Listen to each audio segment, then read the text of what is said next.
Hey friends, welcome back to the channel. Today I'm unboxing this Amazon package that I have got here. It's a small one and it contains the Semderm diamond drill bits, and it's the 10-piece set. I am planning to do a lot of tiling, so I ensure that I got this ahead so that I don't run into any trouble. But this is what they look like. The kit comes with 10. They were $9.99 on Amazon, and they have them cheaper because I've seen them for like $4 on Temu.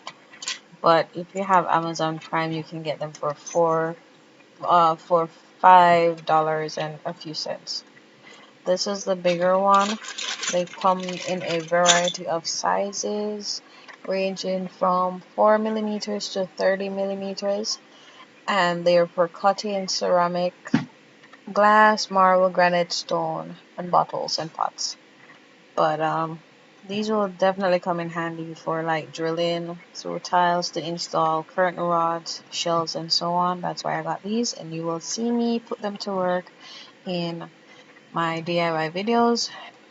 Be sure to subscribe, like the video, comment your thoughts on these. These have to be used with water so they don't burn up. But anyway guys, thanks for watching. Don't forget to like, subscribe, and share to follow the journey. Bye bye.